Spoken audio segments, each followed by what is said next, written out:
We were talking earlier, and I was talking about my good friend Jamie Elder, who I learned so much about. But when we were in Fort Wayne, his former employer was doing a 100-year plan.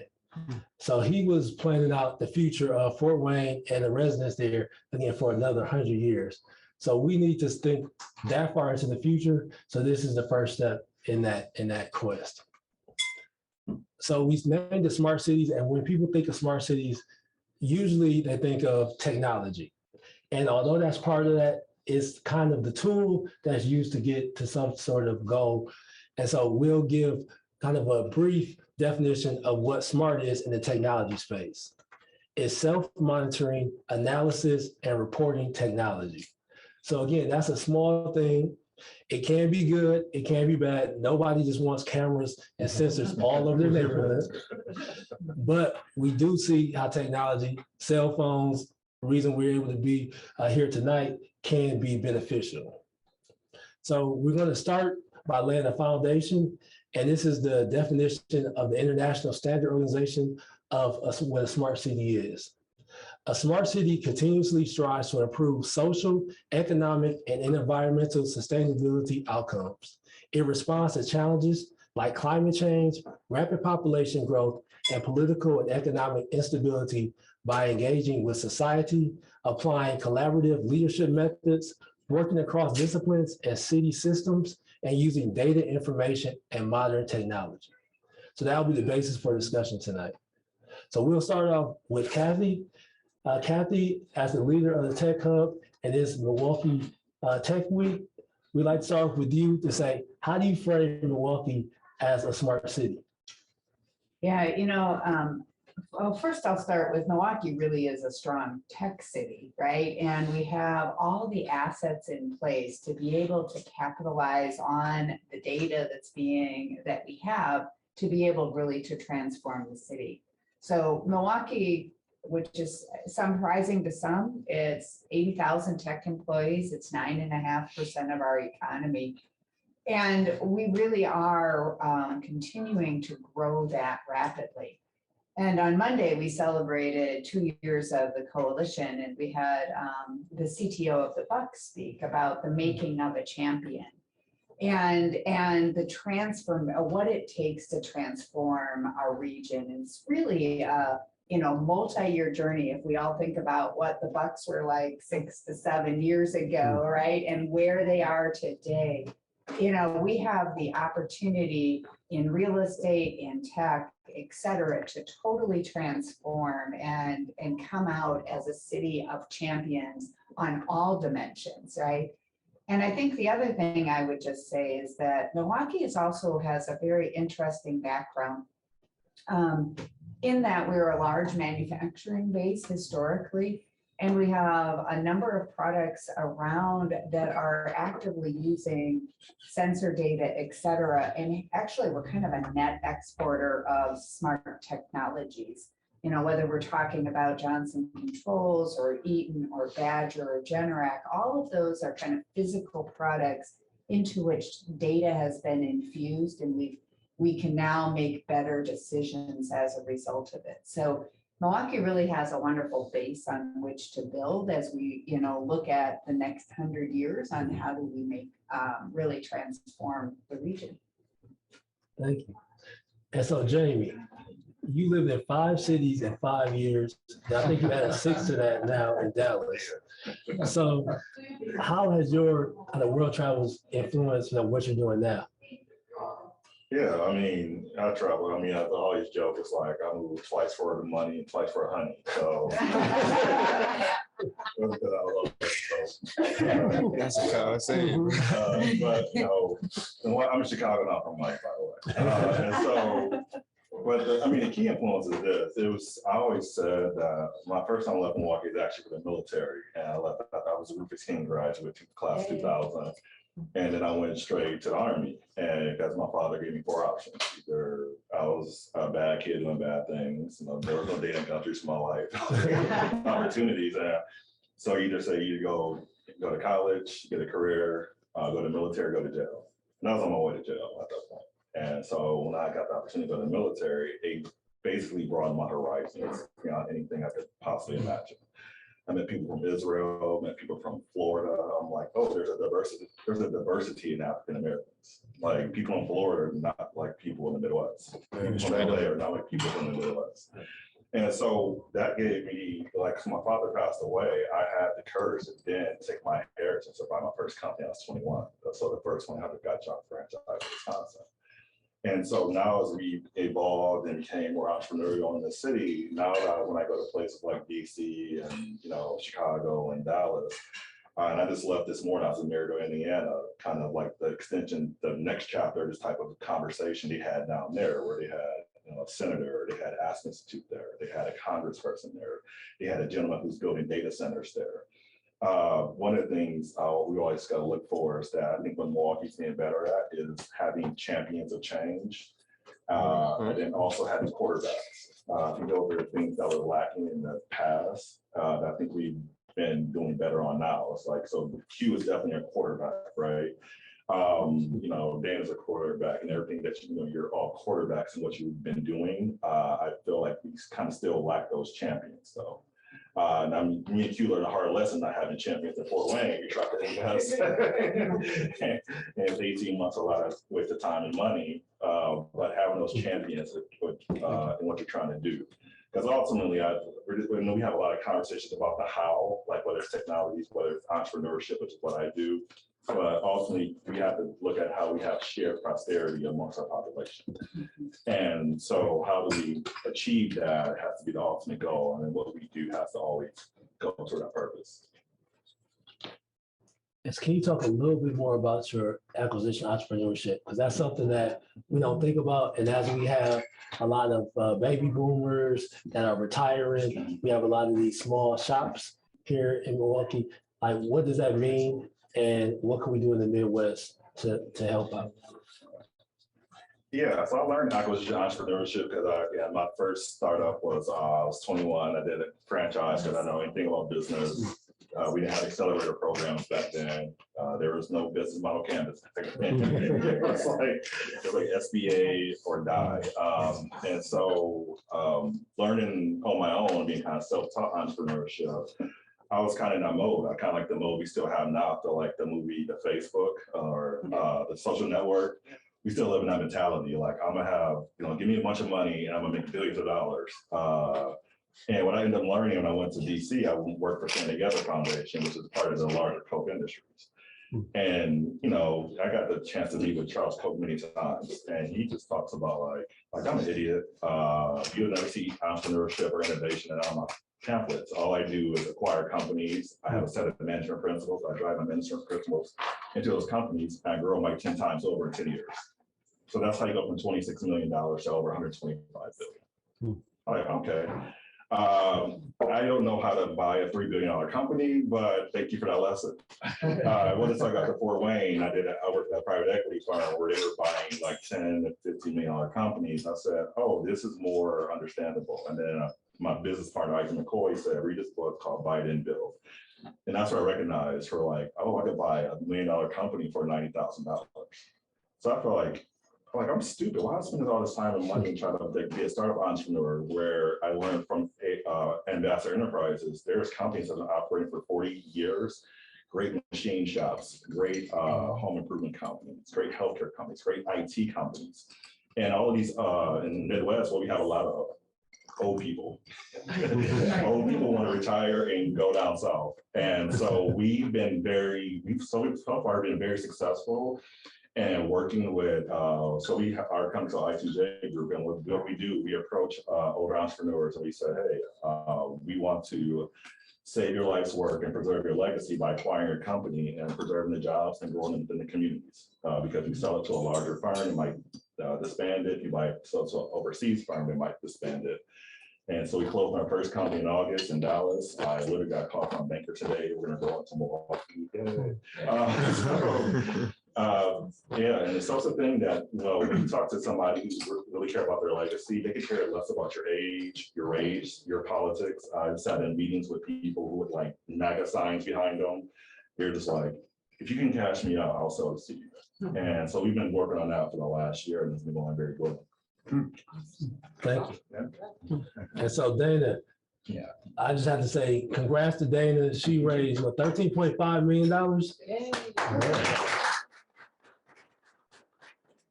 Not an easy thing to do anywhere, especially not in Milwaukee. So Dana, VC venture capital was always like a dirty word, like in our community. Like they're gonna take my company and make all the money and kick me out. What's a VC, and how do they play into this space in like smart cities? Sure. So a venture capital firm is a firm that invests into privately held companies. Our specifically Gateway Capital, which is the firm that I represent, we play at the earliest stage. So we invest in the pre-seed or seed stage stages of a company's life cycle. So not yet at Jamie, they're not generating $1 million in ARR by any means. But we look to get in early, get them not only the capital that they need, but also the resources, the hopefully connections to first customer, allow them to hit some major business milestones that sets them up for future raises, and hopefully Jamie down the line comes in and snatches them up. In terms of the relationship with smart cities and that sort of thing, you know, as a venture capitalist, you're always trying to look at cutting edge technology. And when I think about, you know, smart cities, I think back to my prior role. I worked at a company called Johnson Controls, and this was years ago. This was probably, I don't know, 7, 8, 9 years ago. We were using the phrase at that time. It wasn't smart cities. It was smart buildings. And so we were just at that time trying to figure out how do we have better connectivity within our building, within all of the systems within the building. So when you hear the term smart cities or smart buildings, all that means is how do you embed sensors such that instead of operating as individual entities, the assets within a building or the assets within a city are interconnected such that they can speak to one another, transfer data, allow for greater analysis because you can see the entire ecosystem, right? And so earlier, you know, back when I was at Johnson Controls, we were like, all right, how do we make sure that the HVAC system understands what the fire system is doing, understands what the elevators are? When a fire goes off, you don't want to go blowing a fan into where the fire is, right? You want to shut that thing off, right? So this ability to create an ecosystem that operates collectively instead of individually. So you're looking for really cool, you know, innovative technologies that solve real problems. Some of these cities are seeing massive, you know, growth. Austin, for example, all of a sudden they just have a slew of people in their city. Well, how do you manage that in terms of traffic flow, for example? You have to begin to look at things like smart meters, smart traffic lights, right? Instead of, I drove around this building 3 times before I found a parking spot tonight. It would have been nice to be able to look at an app or something that told me, hey, there's an open parking spot a minute away from where you are. You know, so figuring out how you solve real life problems in terms of like growth in the city, in terms of carbon footprint, you know, there are many initiatives around how do you make a building carbon neutral. So that means you need smart meters. You need to be able to look at the historical performance of a building and say, hey, you know what? This building is crazy. You have people coming in at 7 a.m., crank everything up, but after 5, automatically shut things down. You just have that. You have to have that interoperability between the different systems. So as a venture capitalist, you're looking for the folks who have the great ideas on what can we connect to.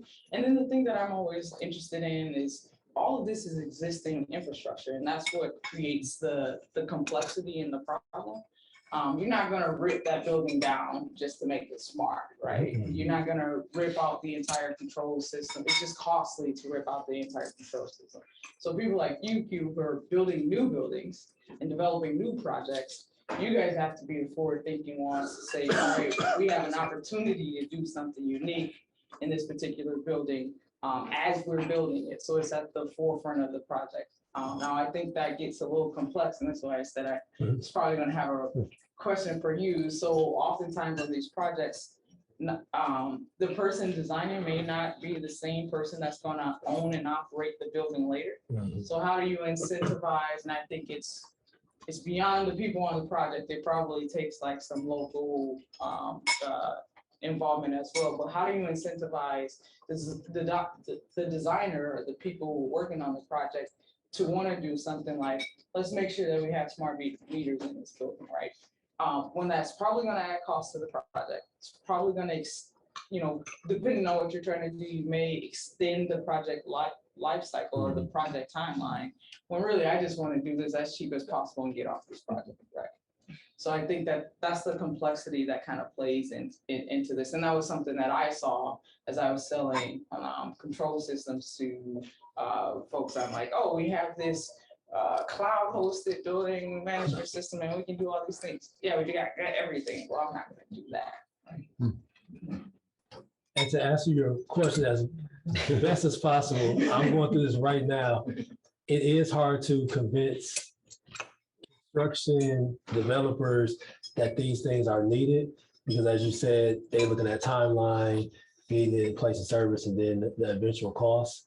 So what I'm starting to do now is look for lenders, and I'm talking to Northwest Side CDC, Willie Smith over there, to say, this is something that's important, and finding people who find that important, and then seeking them out because they can see the return on it. Because now if you look at solar, you look at some of the sensor technologies, those, you have to put like a real number ROI to it and let them understand it from the beginning. And so that's been my biggest challenge, is to get people who, and we know the construction industry is still very email based, maybe a little Google Drive, but that's about it. Right? So getting them to understand why data is important, why sensors are important it's a stretch, but we're getting there. And I think in the States, we actually lag behind, other places, especially like Europe. They're more cutting edge. I mean, they're putting sensors and things in everything. I read about, the sensors in the waste bins. So you only collect the trash when it hits a certain level, or the ability for your waste management system or your waste bin to tell you where should you compost this, or is this recyclable? How do you manage this? So they're getting really creative with it, and I think that ultimately we'll get there. But I think not only to pick on like the construction folks specifically here, but I think just in the U.S. in general, we lag behind with that mindset on thinking future. Agreed. So I don't know who I want to throw it to, but I think I'm gonna throw it to Ian and Ryan, specifically around sensors. And so just tell us a little bit about what you all do with the data center, but also with the sensors, and why is your technology the new one that you're looking at? What differentiates itself? So at our heart, Caravella is a network company.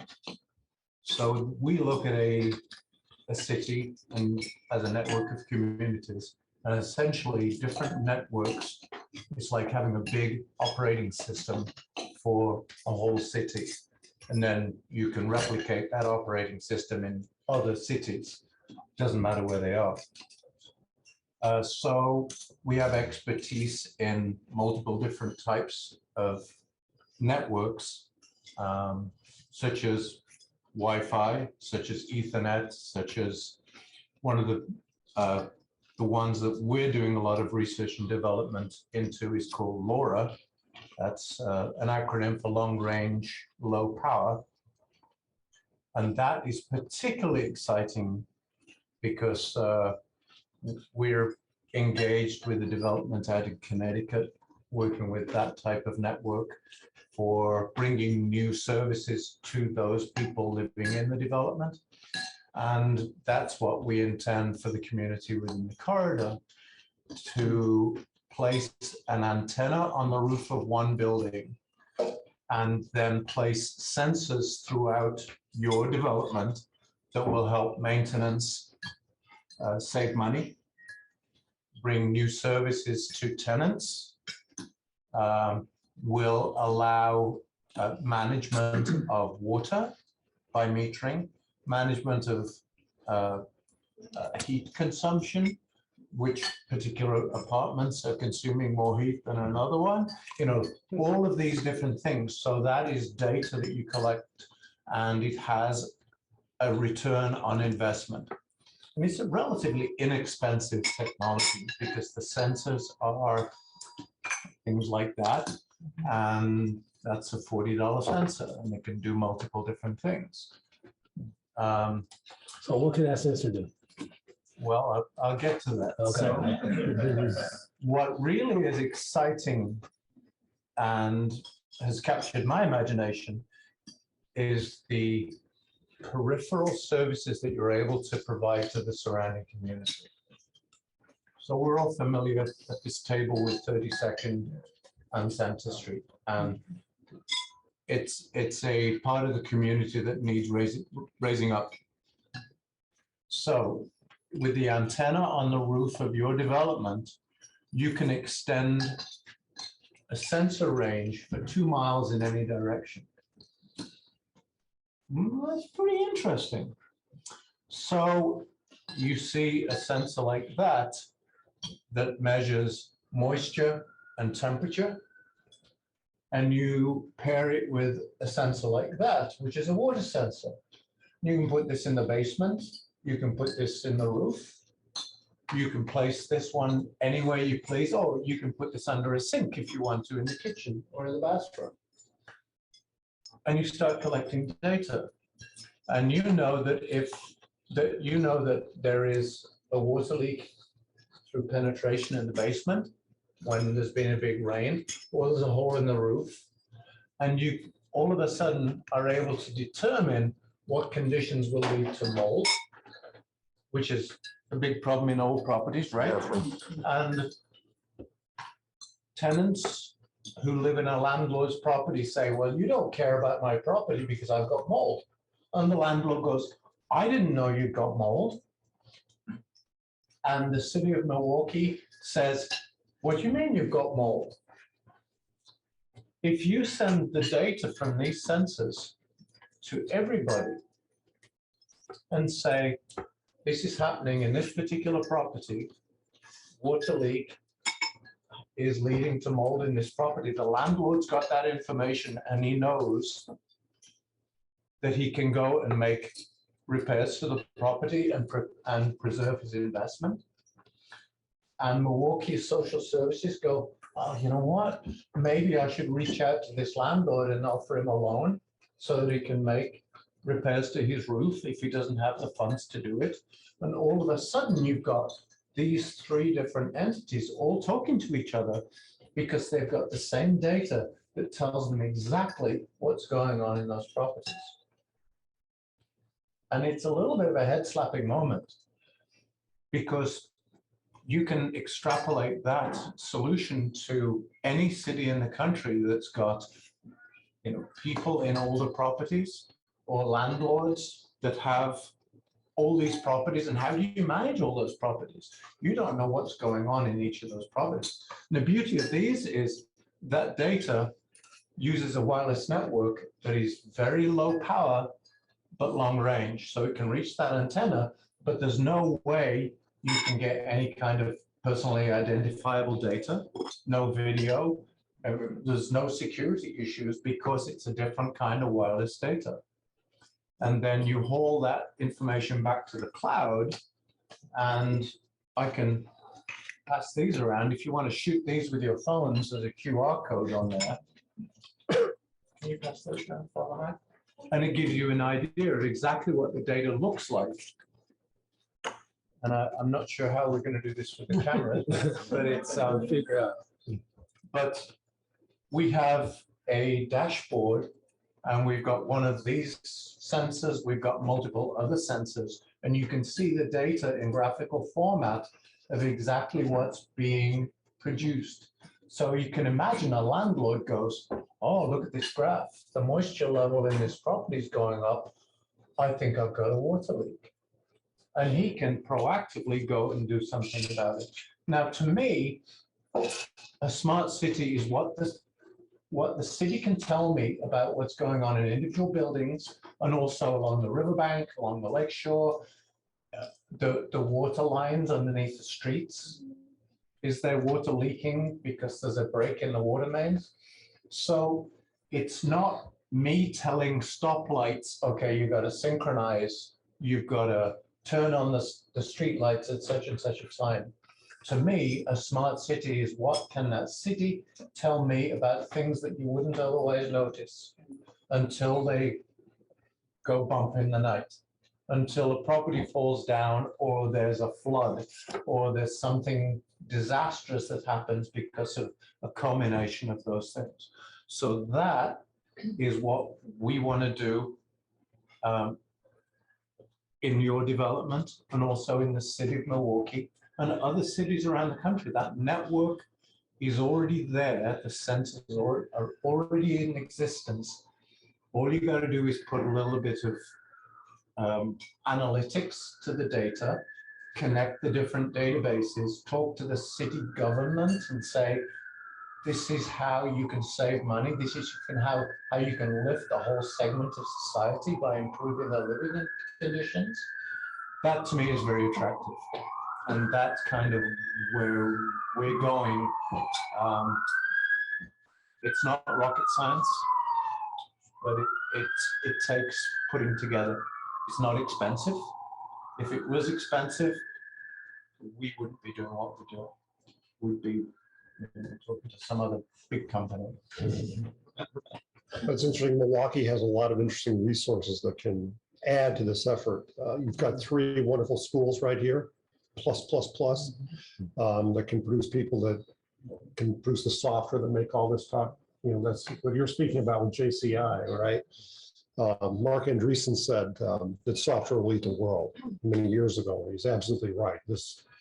What makes all this happen is software, and having those people here in the Midwest who can actually work and produce that type of software is absolutely critical. The sensors come from anywhere in the world, but you need that brain power locally to really be able to tie these things together. And that's, I mean, the Tech Week and everything else that's going on in the area is really making that happen and preventing the brain drain to the coasts. So it's important that Milwaukee is recognized, and that's critical. Maybe great tech jobs. Yes, wonderful jobs, wonderful high paying jobs. No, seriously. And so I want to pass it off to Kevin. Kevin, and I don't know if I can say it, so I'm not going to say it. If you can talk about your recent work and how tech may be infused into it. Sure. I'm with an architectural studio, and I assume you're talking about our work downtown. Yes, yeah.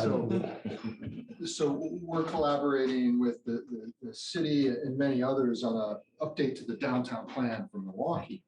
And what's interesting in the built environment over the last 15 and 20 years is starting talking about green. Let's make things green, and then let's make things sustainable.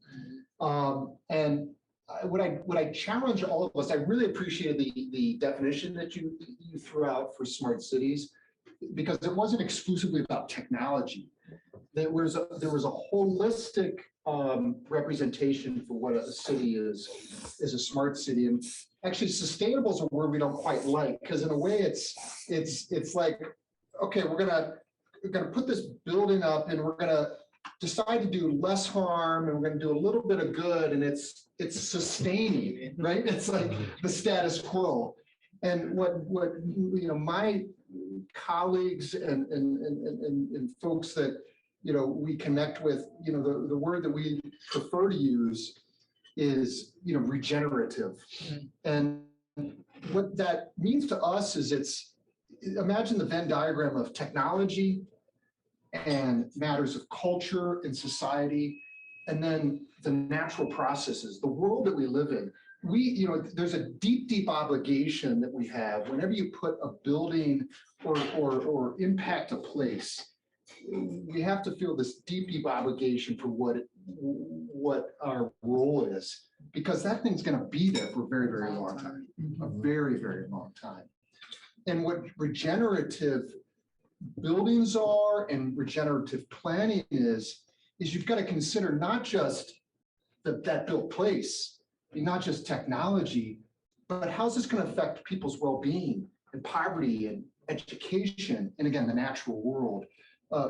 My peers and my colleagues, we like to talk about things being whole. So, you know, downtown Milwaukee, I should say to the audience that's out there who aren't just Milwaukeeans, you know, there's a humbleness to Milwaukee. And there's we don't like to, there's no braggadocio. You know, we're not the New Yorkers. But there's an amazing just underswell of activity and creativity and activity around, you know, making the city, you know, one of the great cities. And the work that we and others are doing is to consider, you know, how can downtown, again, be this regenerative place? So it's not only taking the sensors that Ian is talking about and the capital that Dana is talking about, but creating places that, you know, aren't just sustainable, but that we truly tip the scales. We're not talking about mediocre thinking here.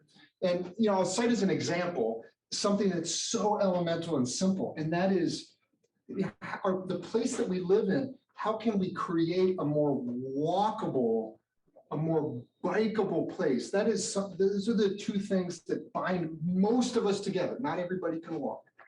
But that, you know, that is human beings. That's what we can do. And if you can't create a truly walkable place and a place where people feel comfortable biking, you're not going to inspire the sort of investment that you know, the companies, you know, people that who are watching us will say, man, that's the place I want to be in. So those are the sort of issues that we're talking about. And that walkability and the bikeability, the vibrancy that, you know, you see some of it over my shoulders here is really what we're trying to capture. Thank you. Thank you. Naisha, I think you're the youngest person here. So what makes Milwaukee great for your generation? What does that look like? Why did I speak for everyone? Gotta speak for your generation. From where my voice going, and if I'm speaking today, I don't know if y'all went to Millennium Tour. It's cracking. Oh, I did. I was there. You went? Okay. So stuff like that. Like we need, I don't know, what makes our city great is like the people that's already here. Like we got some really cool people, like Jakari. Like we need more people. Like this is a really cool setting, but we need more people like me and Jakari, like at the table. So thanks, Q, for inviting us. But we also need to know the terminology. We need to understand like what's really going on. Like, yeah, we're at the table, but like we don't really know what tech means. We don't know how we can really be involved in it. And I think once we do, then we'll be more likely to get involved with it. Like, how can we involve the musicians? Because we have a huge music scene here. So how can we get tech involved with the musicians? Like, there's a music event dang near every day. And how many of you know about it? So what can we create? What technology can we create? Like if you go here, if you scan this at this venue, all their stuff will pop up. So I don't know, just being able to really work, like invite us to the table, but also help us out. Because it's been a lot of times I've been in situations where I'm here, but I don't feel comfortable because I don't know what y'all talking about. So, so I'm like, okay, let me hurry up and catch up. But it's like, okay, I don't know, we need to teach and also be at the table as well. So Thank you. Thank you. So Cheryl has taught me a lot on the development side, but about reaching out to the people and how the people really drive everything else. So can you talk a little bit about your work and especially in garden homes? Sure. Well, my name is Cheryl Blue, and I'm the executive director of the 30th Street Industrial Corridor.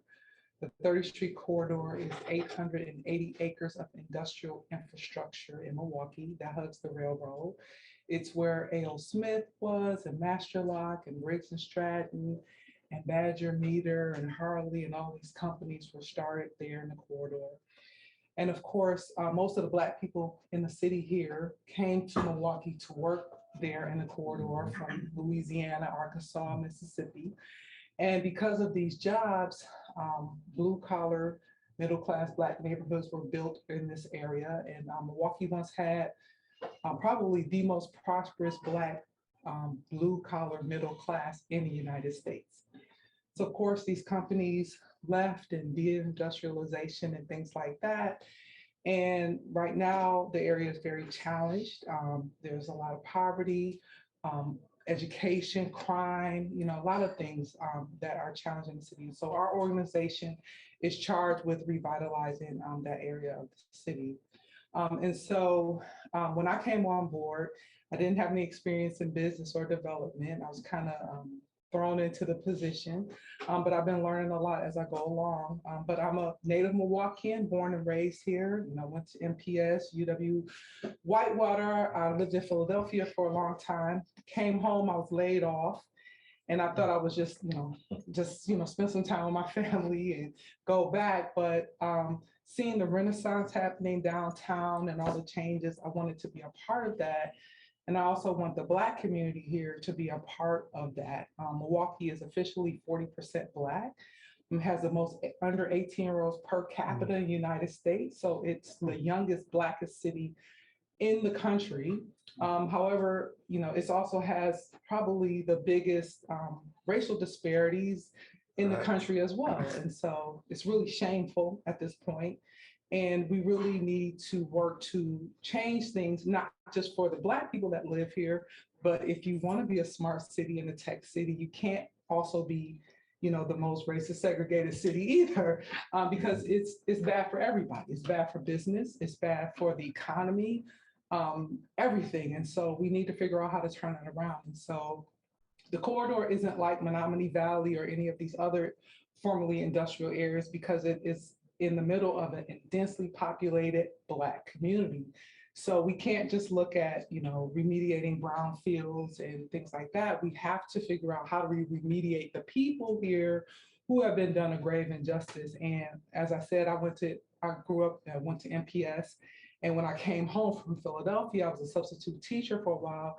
And it's really shameful what's happening in the schools. And so we have to begin to turn that around for the community. And so most of the people that I work with who have been looking at the empty space, nearly 100 acres of former A.O. Smith campus, as well as many other spaces in the corridor, they never look at the people, and the people are really the biggest resource. And so I'm excited about this conversation because we can't go back. We're not going back to 1950, 1960. Right. People are still, okay, what can we do? And okay, we got to think different. So I'm very excited about this conversation because, there's lots of conversation about the youth in the city and how do we turn things around. This is how we turn things around, with getting them involved in technology and training them for the future, which I believe that they will be very excited about. And so how do we figure out how to make that happen, because we have almost a blank canvas, honestly,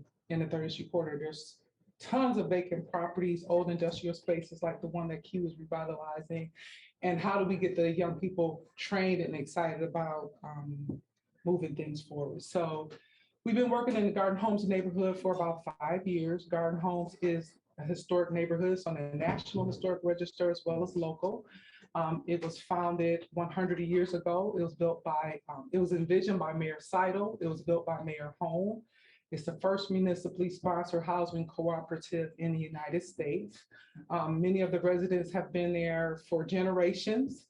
And so we began working in the neighborhood, and we come at it from an asset-based approach because, there are challenges, but there are also lots of professionals, lots of homeowners, great churches, institutions, businesses there. And so we brought together over 200 residents and over 50 different entities over the course of a year to create a neighborhood plan for the area to improve the area. And 2 years ago, we applied for tax credits to revitalize the historic homes in the area. We were awarded those tax credits. And so very soon we will be working to rehabilitate 30 homes in the area, because housing is a key issue in the community, as well as education, workforce development, health and safety, entrepreneurship, education, and things like that. So we're approaching it from a holistic perspective. Q is one of our board members. We have a great team, it's very diverse, but we are very committed to helping the Black people in this city because it's really important for the viability of the whole region that our area, that Black Milwaukee, the north side of Milwaukee, is a part of the Renaissance as well. So I'm excited about this conversation and figuring out how we can talk about the 30th Street corridor and how we can incorporate these things because like I said, it's almost a blank canvas in terms of all of the space that's available. The city just did a industrial land use study for all the industrial areas, tons of space. We're looking at doing a bike corridor there, a 6.5-mile bike on the railroad there, which will connect the Hank Aaron trail to the Oak Leaf on the north and all kind of commerce and light rail. And so I'm excited so that we can make it happen right here in our city. Thank you, thank you. And so on talking about the 3rd Street Industrial Corridor, Falamak and I have been working together for the past 5 years to put together what's called the Community Within the Corridor. The Community Within the Corridor is the largest affordable housing development privately owned in the state of Wisconsin. And the model was taken from similar developments across the country in Atlanta and Houston. But what we focused on was affordability. What we see is already happened now is a lot of gentrification coming back into the city. And so with that happening, we need to preserve affordable housing on the front end rather than on the back end. So Falamak, will you please tell us, what did you see that made you want to work on this for 4 years before it started? Like, what was it? What happened? Well, I mean, I think Community Within the Corridor isn't just a housing project. I think it's all about how we want to grow Milwaukee.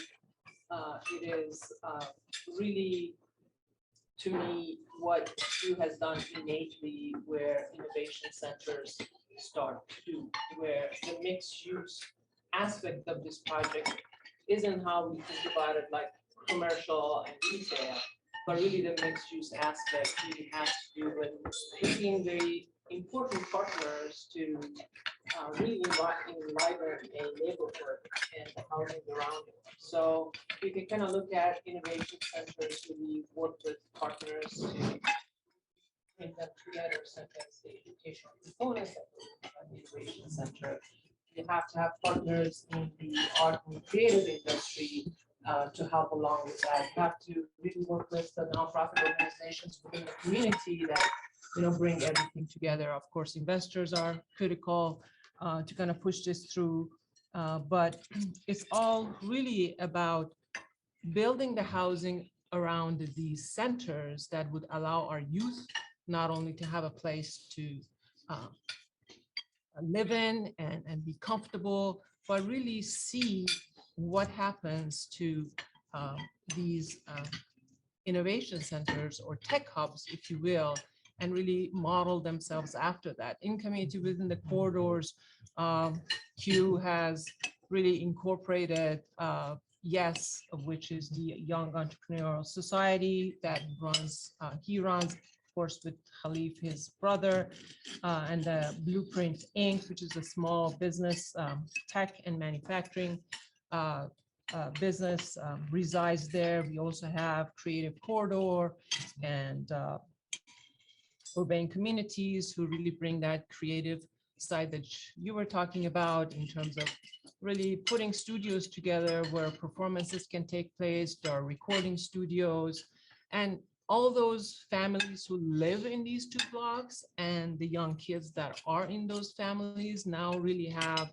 a readily accessible around the corner, just cross the street to go and visit, whether it's an after hour engagement or just even being around folks that they can tell them, how did you get to be, in a recording studio? I mean, what is that digital life like? I think if we want to keep our youth here and really strategize about keeping those talents, we really need to understand what are their devices, what are their tools, what are they excited about, and just, make it be close to them. It's kind of part of what Kevin also talked about, in that it's regenerative in a way that's an ecosystem of human beings and all those aspects that come together. So I think what was exciting to me is that Q not only is a quarterback, but he's a champion of this project. He's pushed it through, and it was, exciting to sort of ride along his wings. He's a young person, and it just creates that source of energy, to sort of push through with it. So that's what was exciting about it, and it still is. It may not have a lot of technical things into it. Of course, it's great to hear Ian might get involved, but we have kind of brought in some technology into the project as best as we can. For example, there's a pretty big system of utilizing the gray water in one of the blocks that really gets to a cistern, gets filtered and back into a sort of a tank that really creates the irrigation system on the site. It's an urban site. We don't have a lot of green, but what we have, we've been able to incorporate a little bit of some of these technologies into the buildings. We're looking at some Bluetooth lock systems for our unit entries. And it is going to really be a fantastic project in terms of having large spaces that also are great for play for families. We are along the rail. We have devised paths and areas so that we could take advantage of some of those trails that might come and really connect to some of the larger spaces that this historical manufacturing campus has, to be a place where, you could have families come in, gather together, really have a food hall, be able to be indoors and outdoors, and, connect with these trails and really enjoy some of that activity as well. So it's a super integrated project in terms of use, and that's what makes it super exciting. But thanks for engaging us. No problem. And then I want to pass it to Biko. I just want to tell a short story about Biko. So I probably met Biko almost 10 years ago now. And Biko said, he gave me a compliment, but I thought it was like a diss. And it took me about 8 years to realize it wasn't a diss. But he said the thing I admire about you, Q, is that you can work with Black people and y'all all get along. And I didn't understand that at the time. I'm like, that's easy. But as I got older, I realized that's not an easy task. So thank you, Biko, for that, because I realized. It's a 10-year-old Sometimes it hits you a little bit later. I appreciate you, Q, because I also realized you were a little bit, I thought you were younger than you are. So, it took me a little bit to realize you were a little bit older than I thought. So, but I appreciate your wisdom and the collaboration of your partners, man. Like, it's inspiring, man. It's really inspiring to see people who are willing to bring people to the table and open up ideas about technology and innovation. For me, as someone who, lived here, but has had a chance to travel a lot, like, it's really cool to see. So I really appreciate it. Even this. I didn't even know there was an upstairs to this place. You know how I've been in the mold? Like, it's crazy. I didn't know it was upstairs. Sit down, Clark. Appreciate it, Q. But just a little bit about myself. My name is Biko Baker. I'm a technologist and a historian and a disruptor. And I've spent most part of my career, I was building technology and tools for activists and advocates. I've worked with people like Harry Belafonte, Van Jones, the progressive movements, Black Lives Matter, lots of organizations. But in 2014, I started working with a big consultancy called ThoughtWorks, and it's a team that's really comprised of a lot of nerdy people. And for 2 years, I traveled the world with the founder, and I watched how he engaged with his clients and his customers and his staff. And it was a lot. And I was really toughened up, I believe. And before that time, I think I was a little bit idealistic about how change would be made and thought maybe that it could all come from the movement. And I realized there needed to be a lot of collaboration between business and the community. And so he realized I was still an activist at heart. He gave me some money to do my thing. And since that time, you know, last year we did $1.5 million in gross revenue. You know, I'm just due from 77th to Silver Spring. And in 2020, we launched a tech company called Rocks that I now believe, you know, I just did my QR code to pay my ticket downstairs. I'm like, ooh, we in there, baby, we in there. But again, I came from music first. I went to UCLA, got a PhD in history. I worked with artists and built websites for people like my man back there, DJ Willie Shakes knows. And I wasn't a real technologist. No one told me I was a technologist. I was big and fast, could jump. And so it wasn't until I got out of undergrad that I realized all the math that I had learned could be applied to make money. And thankfully hip hop exists. And I just kept pushing and teaching myself. And, you know, hopefully people in the city realize that there's a lot of value in culture. And when I worked with Van Jones and everybody was talking about green jobs, you know, there was, you know, all these opportunities, but the policy wasn't there. And then they would talk about the market wasn't there. And I was like, yeah, well, really the culture isn't there because we haven't made this cool. And I think that people like myself and other technologists in this room, if you give us an opportunity to think about big scale projects like the 30th Street corridor or lead water or what you're doing here, I think we can add a lot of value. And so hopefully the stuff that you talked about is over. If not, it's all right. We'll leave and go to Houston, Atlanta, Los Angeles. Seattle looks nice too. I like Seattle. What's Rocks?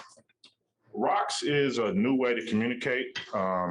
It's a new platform where we integrate email, text messaging, allow people to instantly spin up web pages, and they have QR codes. And so I spent $250,000 of my own money investing in it with Black developers, brown developers, and, you know, I want to talk to her a lot more because we're looking for a lead investor, someone who understands what we're doing as not just tech, but culture. And people are like, you got to get Snoop Dogg involved. I'm like, that's the easy part. The hard part is building something that's sustainable, works, and is built by Black people. And I feel like we've done that. We just need to trick it out. And that's where you need the investment because I can only take my little bit of money. I should have played basketball instead of soccer, but that's another conversation. No, but that's the problem though. Like when you talk about the culture behind it, I mean, the Bicos, the Jamies, the Qs, you guys doing the things that you do. That's what creates the culture, right? So growing up, you know, we're saying the people who play basketball, and we're like, that's what I want to be like, right? To change that and flip it on its head and say, I want to develop the biggest privately held and affordable housing in the state of Wisconsin, and having kids growing up knowing that someone like you did that, that's what shifts the culture conversation. So we talking about culture and cool. We got the man here. Man, if you don't know this guy, his shoe designs are off the wall. And then I know Giannis picked it up. He told you like a Nike ad. I'm like, man, he's from Milwaukee. Like, now that was like big. That was like big. Like somebody from my city was actually like on official Nike ad. It wasn't Photoshop in LA. Just talk a little bit about the culture of kind of Milwaukee. So I grew up on 36th and Center, right up the street from 30th and Center. And I kind of seen everything there from poverty, drugs, violence. So growing up in poverty, I just always was trying to figure out ways of how to get out of poverty. But I knew that was where like all my people were at. So I always loved it to death. But I started as a young kid, I would be picked on, you know, in the hood, they got this thing called ribbing. So you'll get ribbed if you don't have the best attire, or they talk about you or whatnot. So I always had nice shoes as a kid. So I knew if I had nice shoes, people would leave me alone because they're like, what's those? So even if my uniform was dirty, I still knew they'd look at my shoes. So as I got older, I'm like, man, the kids, the kids are a little bit wilder. You can't just tell them pull their pants up or get 3.0s because they're looking at you.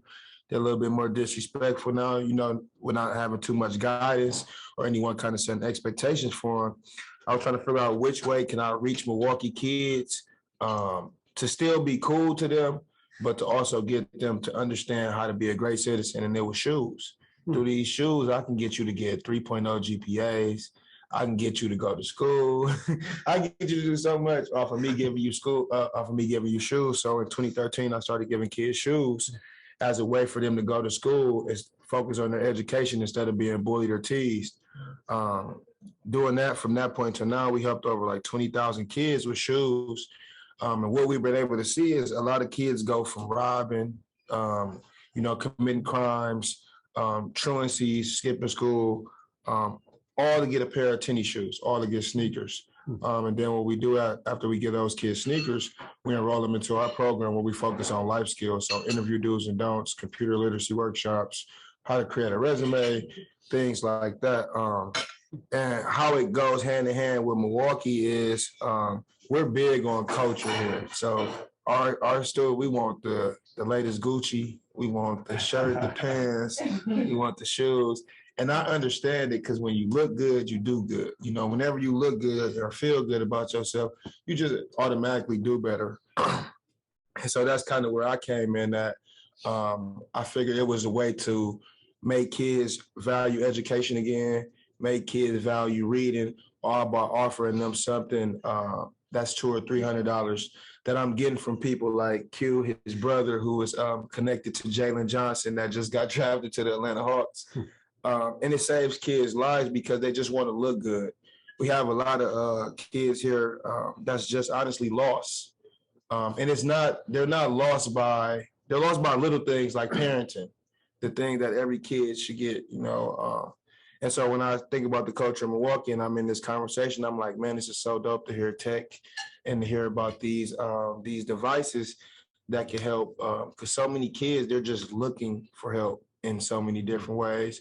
And these things can be saviors to the kids. So I appreciate you, bro, for having me. And that's what Milwaukee is like for me. It's just a lot of kids looking for their own way to be successful, but need more people having conversations like this and then actually implement the plan to help Milwaukee. Thank you all. Thank you all. Do we have any questions? I've got a question for Jamie. Because I'd love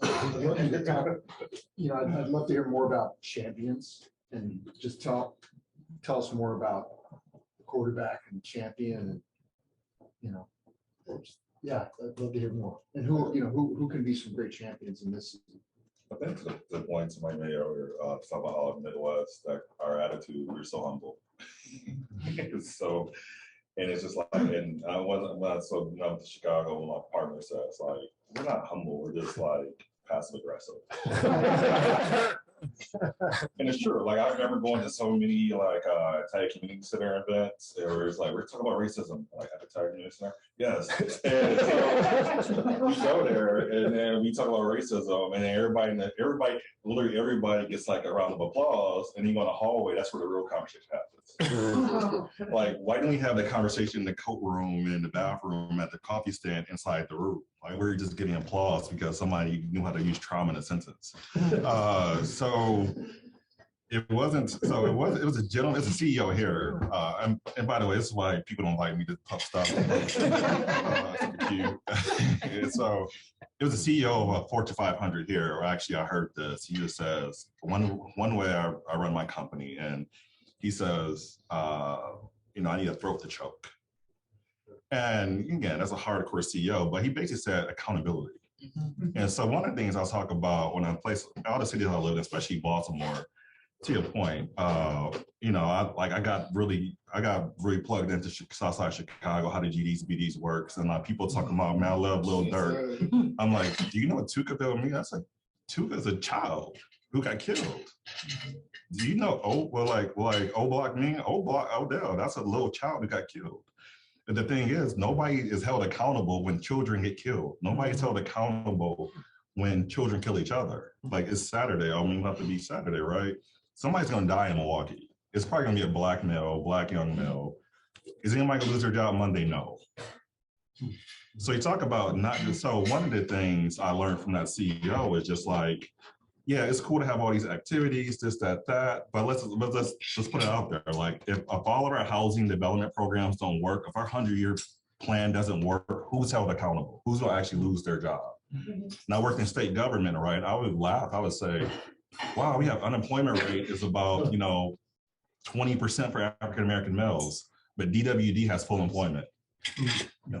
So how is that possible? So that's one of the things, I look at about champions. It's not just you have like people in influential positions who can like just advocate on your behalf. It's also those people are in a position just to hold other people accountable. Like, that's the thing I got from like when I was in proximity to the Coach Network. I'm like, how does one dude manage 600 egomaniacs? And it's just like, he's able to hold them accountable. Because he says, if we fail, I failed, and people are going to look at me.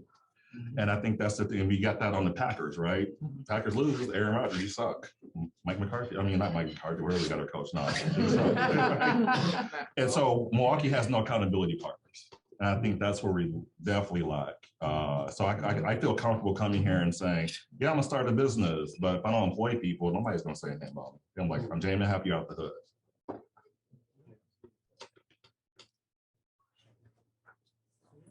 Yeah, I wonder how we create those or inspire those accountability partners. How do we become better advocates? I'm just asking myself. I feel like y'all know already, to be honest. Like, we already know like what's the issue, we know what's going on, and now it's just up to y'all to be like, okay, it's time for me to actually do something. Like, yeah, it's cool, we can sit down and have conversations, but what are you individually going to do personally and professionally? Because it's not just a professional thing. It definitely got to be personal. Because being a Black person, I can't just turn this off. I usually wear afro, so like I can't turn that off. So you shouldn't be able to turn your accountability off, and whatever that may look like to you. But I don't know, y'all need to figure it out. And I think it starts in meetings like this. The first accountability partners can be us 12, and hopefully that breed another 12 and then another 12 and keep going on. And I'll say real quick, I'll say quick, because you got white people at the table, right? It's like, y'all cannot be afraid to be called racist. Like, I get called a sellout. I got called a sellout 100 times. Like, I don't care. You're gonna bring me back next week anyway. So I don't mind being held accountable, being called a sellout, being called nasty names. Like you said, you're disruptor. I'm an agitator. Like, people follow my IG. I was just purposely poking at people. I'm an ex-girlfriend, not girlfriend. So, but it's necessary, right? So my thing is just like, I like people put themselves out there and says, I'm just unafraid because the mission is to save children.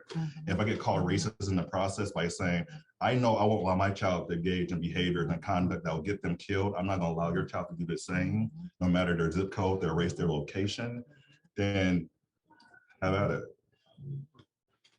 You say that too, because I got a mentor that's like that. He's a white man, and he explained to me that we can never change Milwaukee until we start getting Black people into these meetings, into these interviews. So he gave me his whole plan, and I've been doing my organization for 10 years. But he literally gave me all his resources, his donors, all of that, and thanks to him, this last year I helped like triple the amount of kids I've been able to help. But now I have these funders behind me too, so I'm able to help in a bigger capacity. And I think it does take that, like you said, for white people not to be afraid to be able to be called racist, but to also not just dump funds, but show your face and actually be there, so you can get more people to actually see the impact that's needed. I just felt it was super cool you said that, because I just went through that, and it's like, man, I'm able to cover way more kids than I was able to cover when it was just me by myself. So I think that is deep. So we'll close out with Biko. I just want to play devil's advocate a little bit, just because I I've never been, I'm a disruptor. I'm never invited to these meetings. and I want to be, but I really don't care if I am or if I'm not. And I'm not looking for anybody to come save me. You know, I mean, I come from hip hop. You know, I come from a culture that was built in the South Bronx after freeways were destroyed and kids just learned how to break dance and cook technology together. Oh my goodness, hip hop. And I think that there's a lot that this community can do once they realize that the new general market is young people of color. Once capitalists realize the new general market is young people of color, and it's always going to be young people of color, then I think we can get the city together. But I'm not waiting for nobody. And I encourage anybody in here that's a young person of color not to wait. Don't wait. You better figure it out, and you can do it. Because you guys have the talent, skills, and the networks. We're a global network. You know, I referenced DJ Willie Shake behind there, but we used to hang out with this dude. He's making music for Grammy award-winning artists. It's all from his computer. He didn't Fruit Loops. We can do it. So, but we need help and support. But you can't look and expect for anybody to save us. And I'm gonna shut up. Because there's no wine at the table when we shut up. All right, so we're 4 minutes over, but Cheryl. You got the last. Oh, I was just gonna say, one of your mentors, Chris Winston, he said that, you know, in Milwaukee, it's a lot of transactional things happening as opposed to transformational. So there's just like a little bit of money thrown around and just a lot of stuff instead of really being thoughtful and investing in transformational solutions. And so I think that that's really important, you know, to really, you know, figure out who's sincere, who's for real, who's qualified, and bring those people together to really move things forward, because we're in an urgent moment right now. It's urgent, and we got to get the real people together to move things forward. And all the noise and all that, it doesn't matter. So, thank you all for joining. Again, we talked about smart cities, we talked about real estate, but at the end of the day, it's really about the people. So thank you everybody who joined via the web. Thanks to Power Forward Media for assisting and putting this production together. Everybody, please have a great night. Thank you. Thank you.